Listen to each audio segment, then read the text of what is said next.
Welcome back. So, two things I want to accomplish, actually three things I want to accomplish today. Thing number one is I want to talk about your final. Okay? We'll talk about that here momentarily. Thing number two is I want to do some notes on the inverse sine function. Okay? These will be in your notebook. These will be on your final.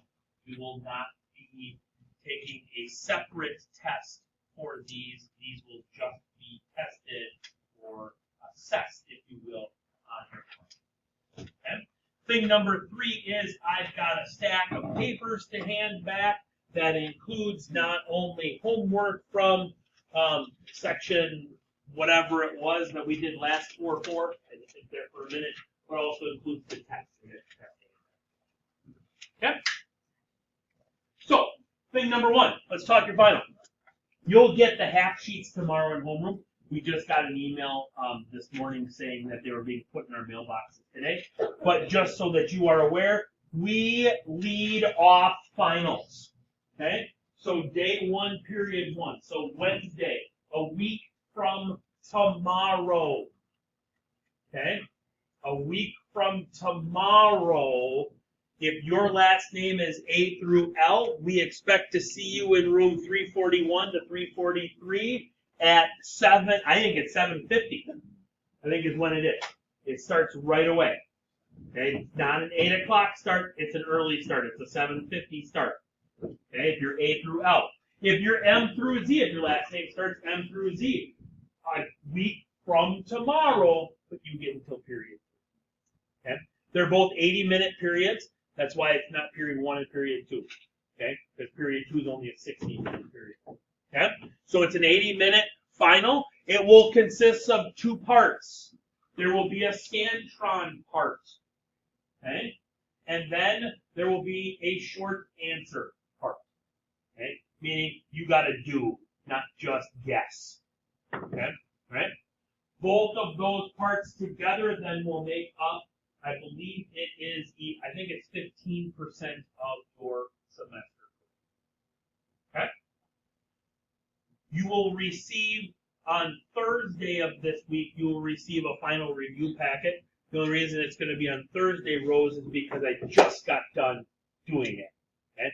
Just got done editing it and fixing it and making it all look nice and pretty. Okay? So I got to go through that and make sure everything is good to go, and then get that out to you on Thursday. Okay? Any questions in regards to the final? You get a calculator, yes. You will also get a note sheet, too.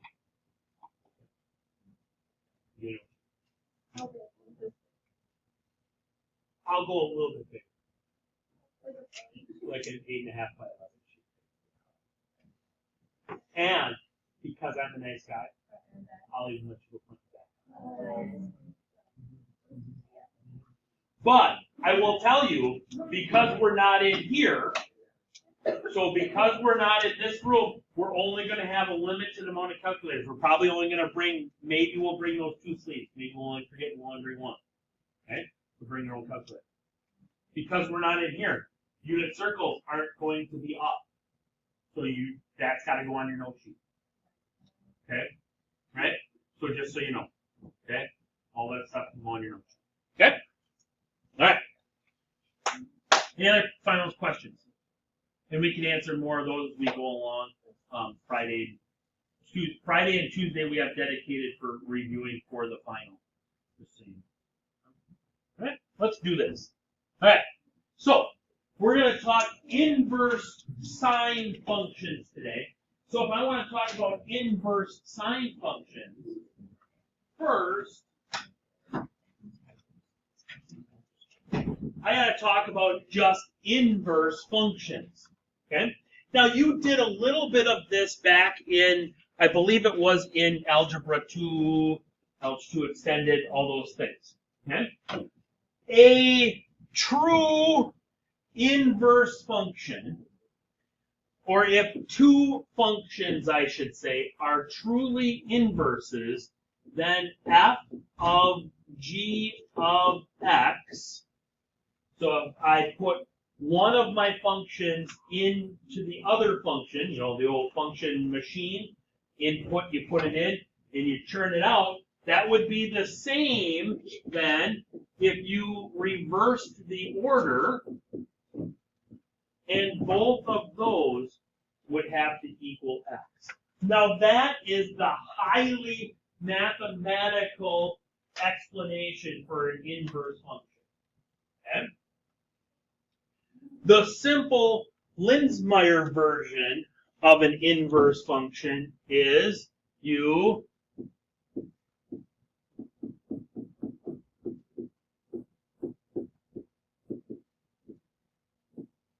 first switch x and y. Then you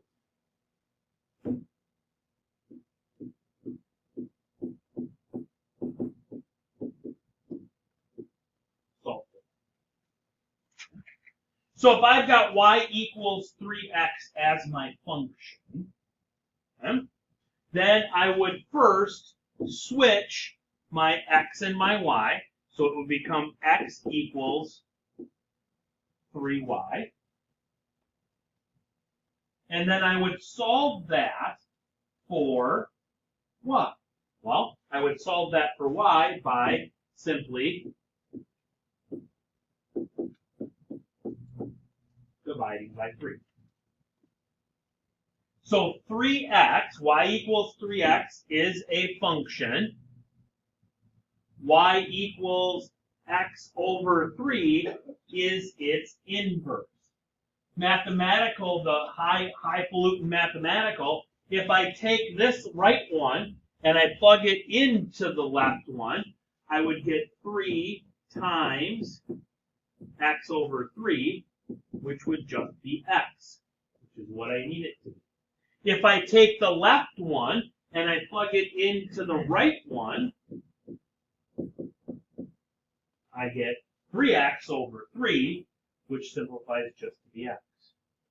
Since both of those are equal to x, those two then are inverses. Okay?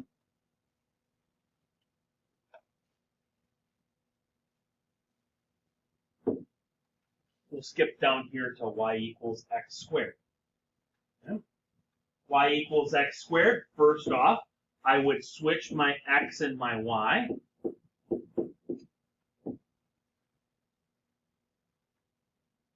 Then I would solve for x, or excuse me, solve for y.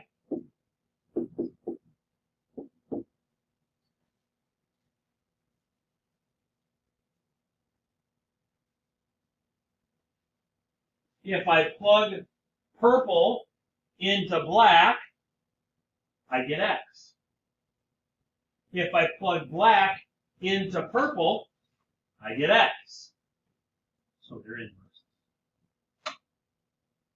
Okay.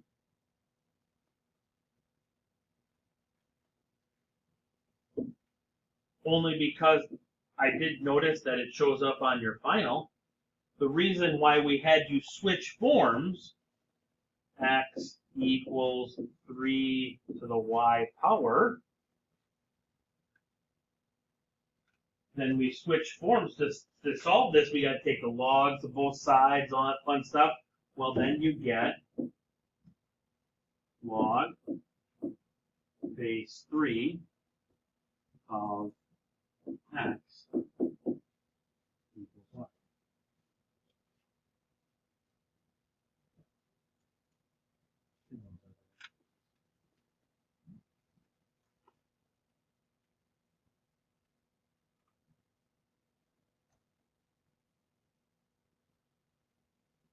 Down here, I'm just going to go right to it. Y is going to equal the inverse sine of x. Now, you've probably seen that way back a few years ago. You used it in geometry to find the measure of an angle. If you think back a few months ago, when we first introduced trig, the input in our trig function, so here, our input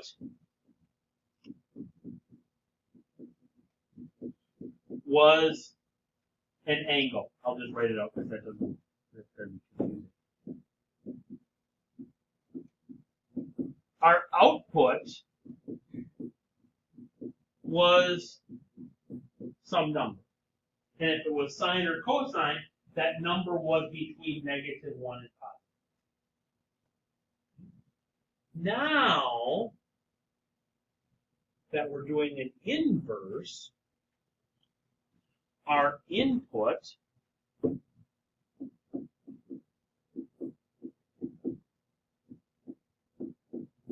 is some number.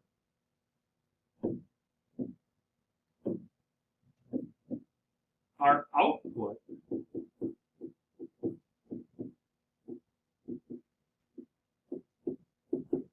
is an angle. Or we could have also gone domain and range. Domain is x is y. If we switch the x and the y, our input switches to our output switches to our input, and we go on with our lives. Okay? All right? So let's think back. Let's graph our sine function.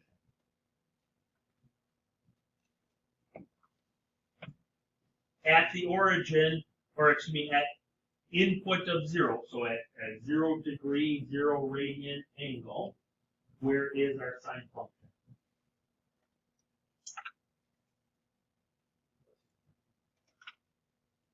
Where is our function if I input 0?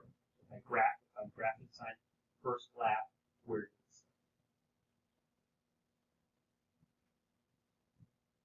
Starts where? The middle? Okay, so it starts at the origin in this case. Okay. Then it goes up. Right? Which means if I went backwards, it would look like that. Correct? Maximum value.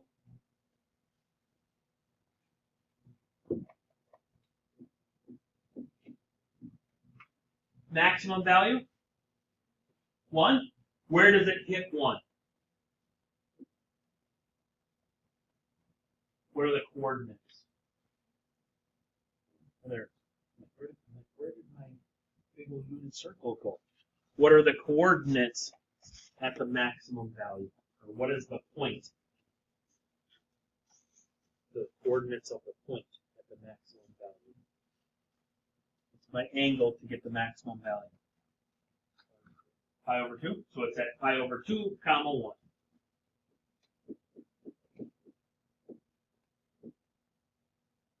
Not and that pi over 2.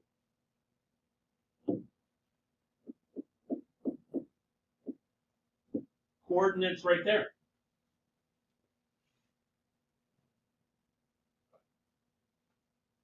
Coordinates. Pi comma 0. Yep. Coordinates down there. 3 pi over 2, comma -1. Coordinates right there.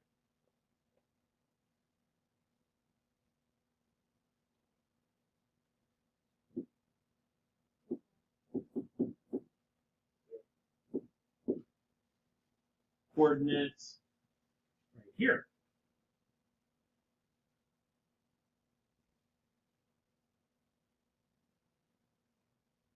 Now I'm making you think. What do you got? Nope, that's over here. Negative pi over 2, comma -1.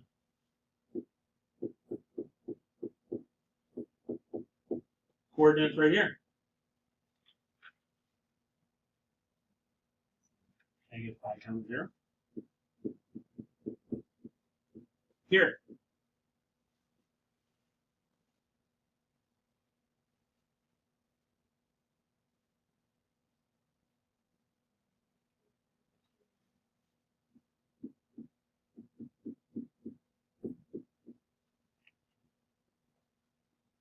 Huh?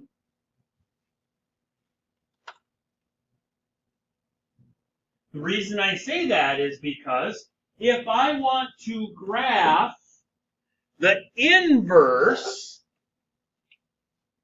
of y equals the sine of x, what do I do? The Linzmeyer method. What do I do? What do I flip? Flip? I don't know if I like flip.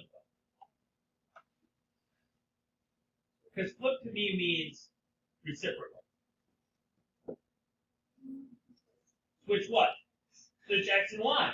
So give me a point that the inverse of sine goes through.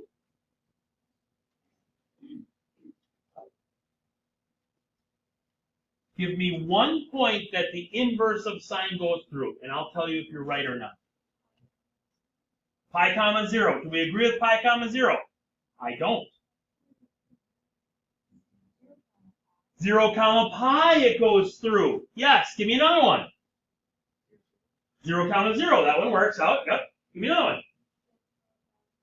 1 comma pi over 2. Love it. Give me another one.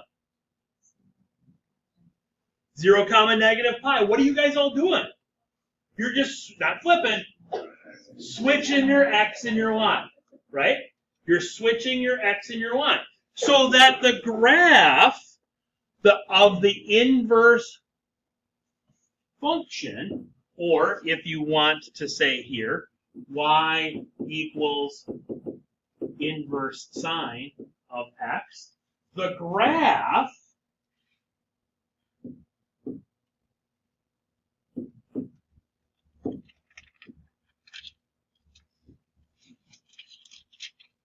looks like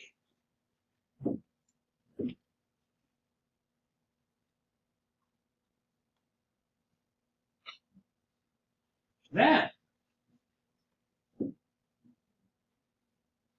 Okay, now let's fill in some points. So we went 0 comma 0. We went negative 1 comma 3 pi over 2. We went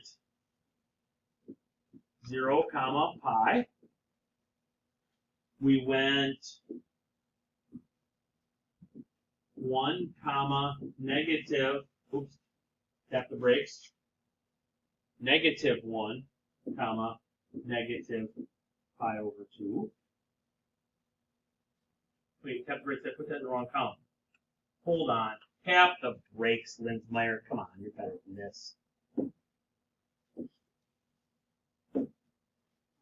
Grab the cosine.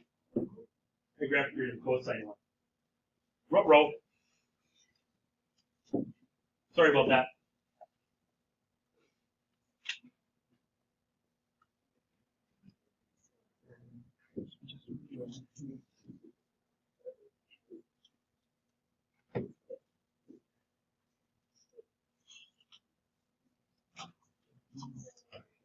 There it is. All right.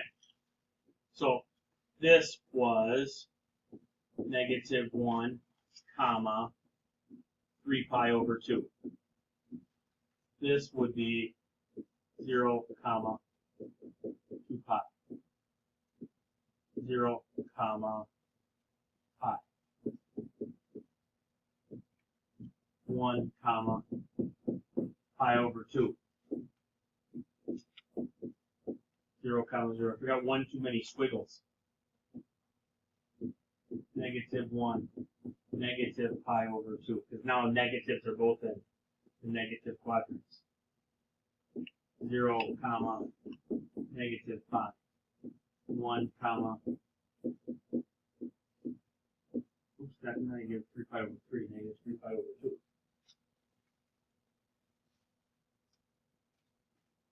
We just switched our x and our y, right? What's the problem with this function?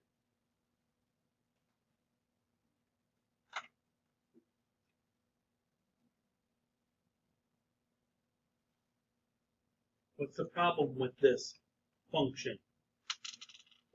What do you got? Yeah. So is it a function? No, it's not a function. That's the problem. The inverse sine is not a function. because it fails the vertical line test. Okay. All right. So we've got to do some stuff with it. So first off, our notation for the inverse sign is this one that you're probably 87% familiar with, right? Inverse sign, you've been using it for a couple of years. Now, I'm going to blow your minds. Or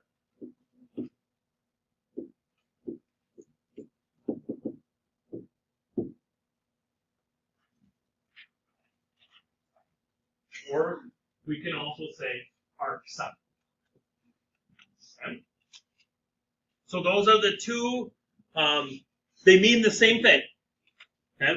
It's just sometimes we like to write it as arc sign, sometimes we write it as inverse, because sometimes, mathematicians don't like negative exponents, so we got to come up with something better. So we go with that. Okay? All right? Now, where do I find my answers? Well, I find my answers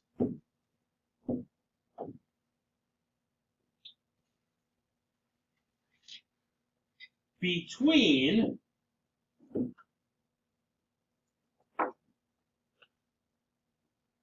there.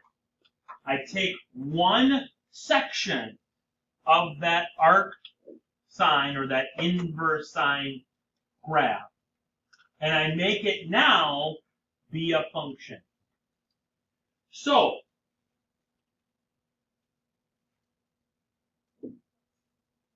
actual sign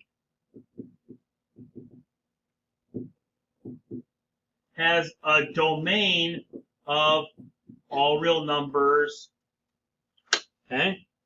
And it has a range between -1 and +1. Okay? Arc sign or inverse sign would have a domain between -1 and +1.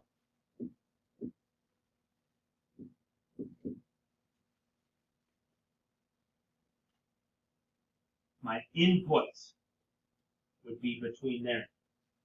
My outputs are going to be from -π/2 to +π/2.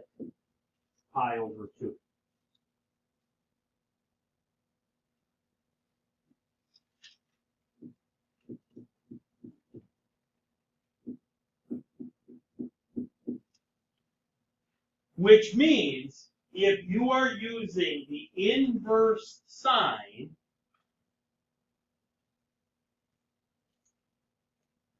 your answer, or where you're looking on the unit circle, is only the right half.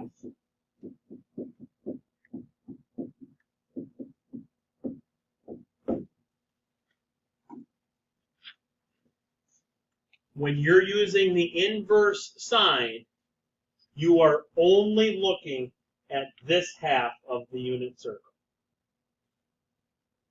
Okay? Because that has a range from -π/2 to +π/2. Okay? And you hit all of the sign values in between them. Bless you.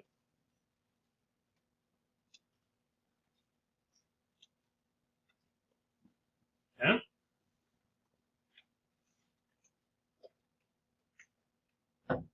Let's apply this now. So I want to evaluate arc sign, or this could also be inverse sign of 1/2. Okay? Those mean exactly the same thing. In my brain, I'm thinking, where on the right half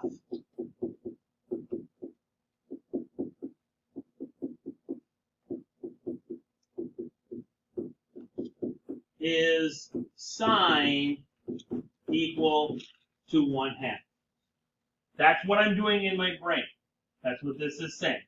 On the right half of the unit circle, where is sine equal to 1/2? Sine is x or sine is y? Sine is y, so where is my y value? 1/2. Pi over 6. So this answer here is pi over 6.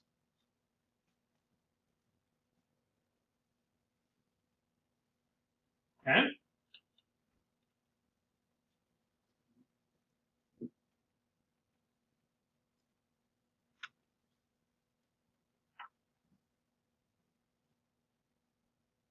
Sine, inverse sine of negative 1/2. What is your brain telling you to do?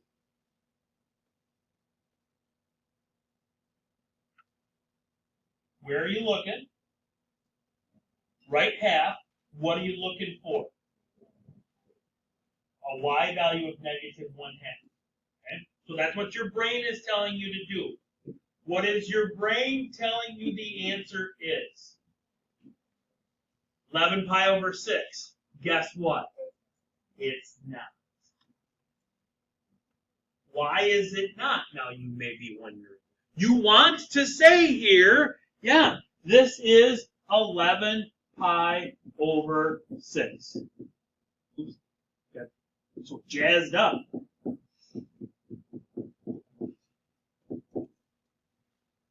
Why is it not 11 pi over 6? Let me go back a slide. Why is it not 11 pi over 6?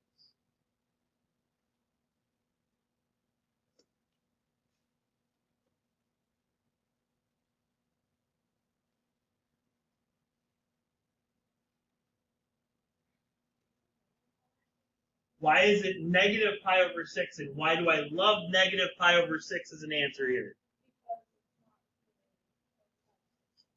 11 pi over 6 isn't in this blue range right here, right?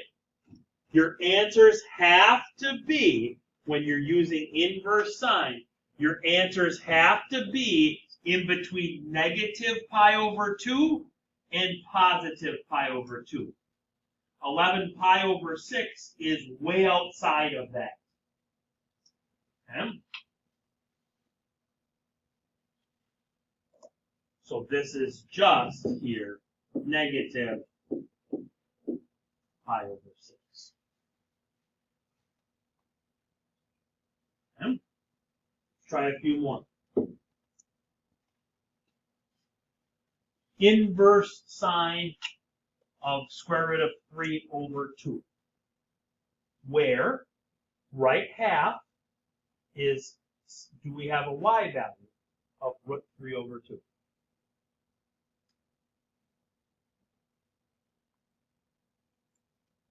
Where you got? Right half, unit circle, y value pi 3 square root 3 over 2. Pi over 3.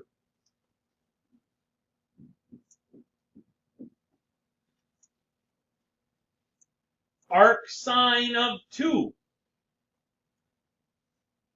Where right half of the unit circle is my y value 2.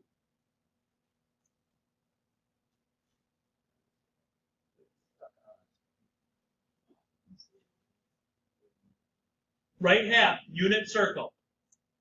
Where is my y value positive 2?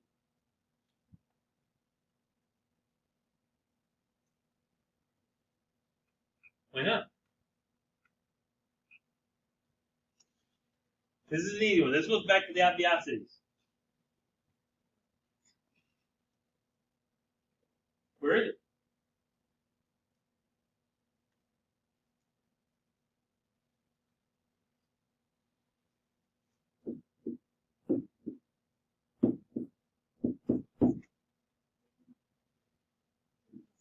Why not?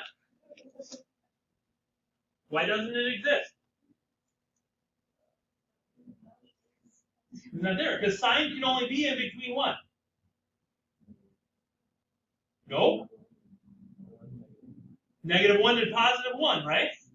Okay? So this is asking where on the right side of the circle is my y value 2.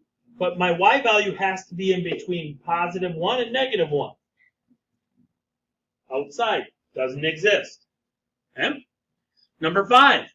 0. Where is my arc sine 0?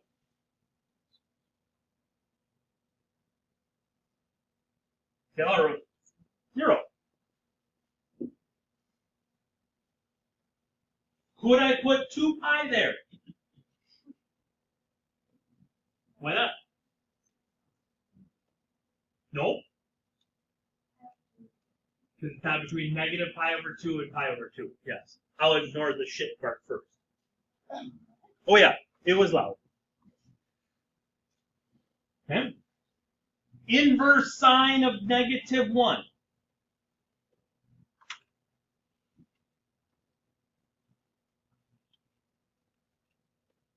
What do you want to say?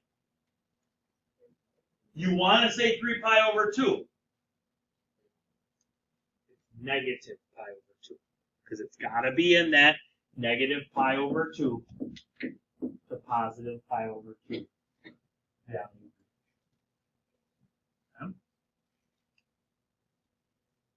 With me?